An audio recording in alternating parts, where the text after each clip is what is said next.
In the modern world, communication has become instantaneous. Today, almost everyone has a cell phone with them at all times. With all the breakthroughs that have occurred recently in technology, the speed in which people can learn about national and international events has only raised the expectations of American citizens on how quickly the president should act in a crisis. In the 1930s, the president's decisions have become more and more important as opposed to congressional decisions. This can be credited to the presidency of FDR in his 4 terms. During his unprecedented 4-term presidency, he led the country through multiple crises. The increase in presidential power and the expansion of federal government and its programs are now criticized by many people. Critics today say that the separation of powers is what's ruining Washington, and they say that the executive and legislative powers need to blend more cohesively.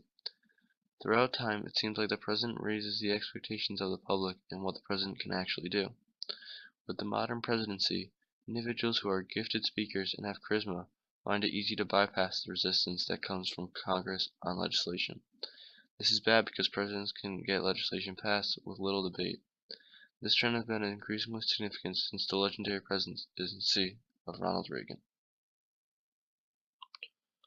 Along with critiquing the presidency itself, people are often found criticizing the president as a person. This is our take on the criticism of the modern presidents themselves.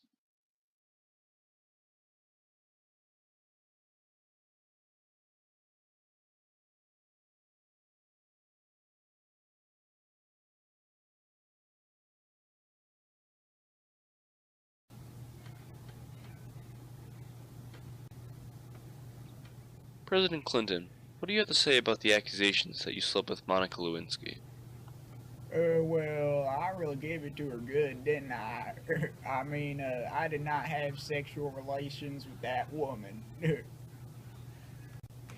Mr. President, is it true that you used to smoke marijuana, which is indeed illegal? Well, I did used to blaze it all the time, but I never inhaled. And when you inhale, you don't really feel any of the effects. So it's almost like I didn't do it. President Clinton, why have you permitted closeted homosexuals from serving in the armed forces, but have barred open homosexuals from serving? Well, I myself really like women. I really like women. And if you're going to be in my military, you got to at least pretend to like women. Because, have you looked at them? Have you seen my intern? Next question.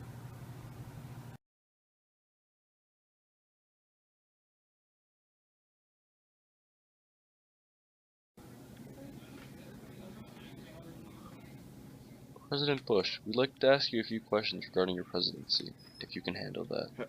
Handle it? What's that supposed to mean? Well, you are rumored to have the lowest IQ of all presidents in the last 50 years. Anyways, the first question is, do you hate nature? What? Hate nature? Of course not. President Bush, you made 150 actions against environmental laws, proving to be the most harmful in 40 years. Well, I figured I'd make more room for the people. They're the ones voting, so they're kind of on top of the food chain. You follow me? No, not in the slightest. I know you said you don't hate nature, but after leaving Katrina victims to suffer for several days, and in response to the war on terror, your response was, and I quote, "Bring it on."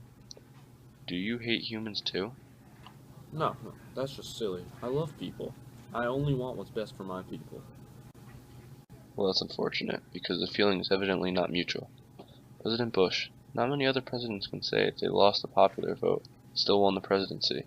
How does that make you feel?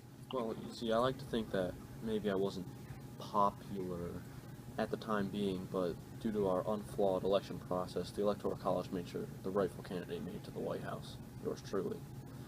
But if you really think about it abstractly, I got 48% of the votes the first time, and then 50 my second time. So if you put those together, 98% of people think that I should have been president. Yeah, sure. So, what did make you a good president? Well, not too many people know this about me, but I cheered through high school and college, and if that doesn't say supportive and patriotic, I don't know what does.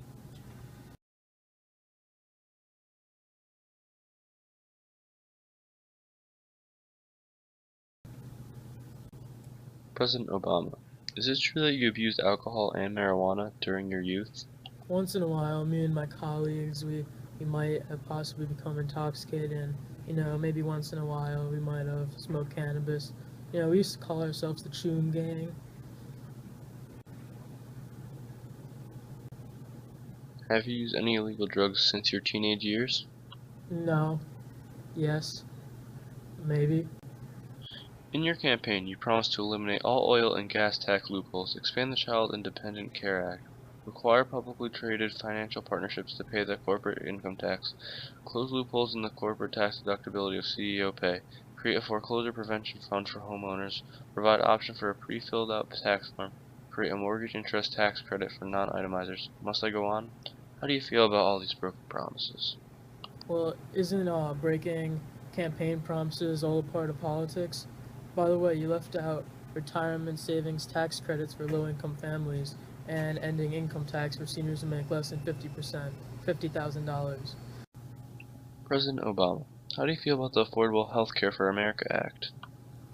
It takes money away from the rich people and gives it to the poor people. So, I'm basically a modern day Robin Hood.